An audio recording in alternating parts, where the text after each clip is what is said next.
हाय दोस्तों, एक बार फिर से स्वागत है आपका मेरे इस चैनल पे जिसका नाम है पी स्टडी जोन। आज के हम वीडियो स्टार्ट करने से पहले मैं आपको बता दूं कि आज का जो वीडियो का टॉपिक है वो है कि बीएचएमएस फर्स्ट ईयर में कौन कौन सी बुक्स जो है ना उनको आप यूज़ कर सकते हैं और कौन कौन से सब्जेक्ट हैं। ठीक है, तो चलिए वीडियो स्टार्ट करते हैं। सबसे पहला जो सब्जेक्ट आता है वो है एनाटॉमी। एनाटॉमी क्या होता है कि हम सबसे पहले एनाटॉमी पढ़ते हैं फर्स्ट ईयर में। हमें मतलब पहली पहली बार हम एनाटॉमी पढ़ते हैं तो क्या होता है कि एनाटॉमी जो है ना वो हमें बहुत अच्छे से समझ में आती है, लेकिन कुछ चीज़ें जो समझ नहीं आती वो होती हैं एनाटॉमिकल पोजीशंस, जो हमें बिल्कुल तरीके से समझ में नहीं आती। सबसे पहले हम बात करते हैं एनाटॉमी के लिए बुक्स कौन सी यूज़ करेंगे, तो बीडी चौरसिया की एक बुक आती है जिसके 4 वॉल्यूम आते हैं। ठीक है, चारों वॉल्यूम में जो फर्स्ट ईयर का पूरा जो सिलेबस है वो दिया गया है। ठीक है, लेकिन क्या होता है कि जो बीडीसी की जो बुक है जिसको शॉर्ट बीडी चौरसिया की जो बुक है जिसको शॉर्ट फॉर्म में बीडीसी कहते हैं, उसमें जो बुक है ना उसमें हमें सब कुछ समझ में आता है। लिटरेचर काफ़ी अच्छे से दिया गया है इसलिए बहुत अच्छे से समझ में आता है, लेकिन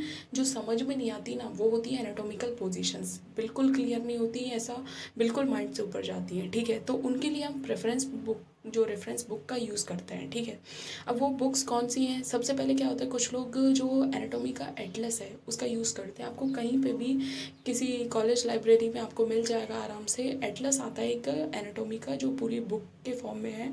उसमें एक एक पोजीशंस को बहुत अच्छी तरीके से डिफाइन किया गया है। ठीक है, जिससे आपको क्या होगा कि बेसिक्स एनाटॉमी के बहुत अच्छे से आ जाएंगे। अगर आप वो नहीं पढ़ना चाहते तो आप एक हैंडबुक आती है एनाटॉमी की जिसमें भी वो पूरी डिक्शनरी की तरह है, आप उसको पढ़ सकते हैं, जो एक एक पोजीशंस आपकी क्लियर हो जाएंगी।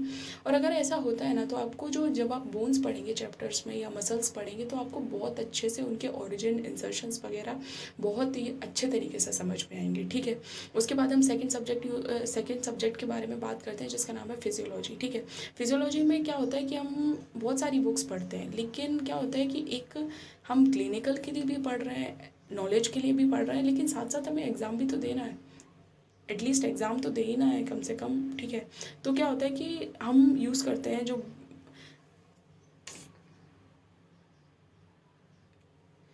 बुक यूज़ करते हैं वो है सबसे पहले के सेमिलिंगम जो बुक है उस हम यूज़ करते हैं के सेमिलिंगम की जो लैंग्वेज है वो बहुत ही अच्छी है, लिटरेचर बिल्कुल अच्छे तरीके से दिया गया है और बिल्कुल बेसिक्स लैंग्वेज के साथ है।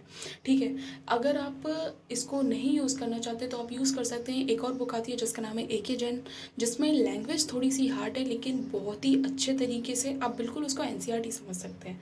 मतलब बहुत ही लैंग्वेज थोड़ी सी हार्ड है लेकिन बहुत अच्छे से टॉपिक एक्सप्लेन किए गए हैं, सारे टॉपिक बहुत अच्छी तरीके से दिए गए, इसलिए आप उसका यूज़ कर सकते हैं। आप एक और बुक प्रेफर कर सकते हैं जिसका नाम है सीसी चैटर्जी, आप उसका यूज़ कर सकते हैं। उसमें क्या है, थोड़ा सा लिटरेचर ज़्यादा है लेकिन बहुत ही ज़्यादा नॉलेज के लिए बहुत अच्छी बुक है।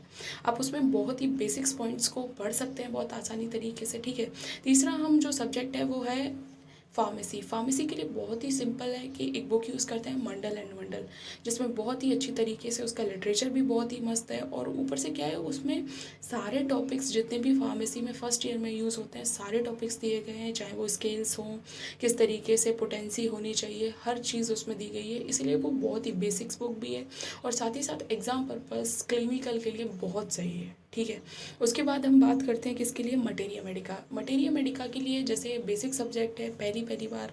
ठीक है, कुछ लोग तो फर्स्ट ईयर में उसे पढ़ते ही नहीं हैं। अगर आप देखिए मटेरिया मेडिका का सीधा फंडा है, अगर आप उसमें मेडिसिन दी गई हैं, अगर आप उसको फर्स्ट ईयर में नहीं पढ़ोगे तो आप फिफ्थ ईयर में पढ़ोगे, मतलब आपको पढ़नी तो है ही कभी। अगर आप फर्स्ट ईयर से स्टार्ट करते हो तो उसका एक बेनिफिट है कि आपको मेडिसिन के बारे में बहुत अच्छे से ग्रिप होगी, बहुत अच्छे से नॉलेज होगी, आपको समझ में आने लगेगा कि किस मेडिसिन का किस तरीके से कैसा सब सिम्टम्स है। ठीक है, तो आप पढ़ सकते हैं। जो मटेरिया मेडिका के लिए जो बुक आती है वो एक पॉकेट मैनुअल आती है, homeopathic materia Medica and repertory नाम से। ठीक है, आप नोट कर सकते हैं फिर से नाम, pocket manual of homeopathic materia Medica and repertory, जो विलियम बोरिक के द्वारा बहुत अच्छी बुक है जिसमें बेसिक्स तरीके से सारी मेडिसिन, उनके सिम्टम्स बहुत ही अच्छे तरीके से एक्सप्लेन किए गए हैं। ठीक है, उसके बाद हम बात करते हैं ऑर्गेनन ऑफ मेडिसिन की। ऑर्गेनन ऑफ मेडिसिन बेसिक हम सबसे पहले तो हम ये जानते हैं ऑर्गेनन ऑफ मेडिसिन में आखिर दिया क्या गया। उसमें जितने भी जो होम्योपैथी के जितने भी प्रिंसिपल्स हैं, मतलब वो ऐसा कह सकते हो कि आप एक प्रिंसिपल्स की बुक है जिसमें डॉक्टर हैनीमैन ने अपने बहुत सारे एफोरिज्म जो है ना उनके बारे में बताया है।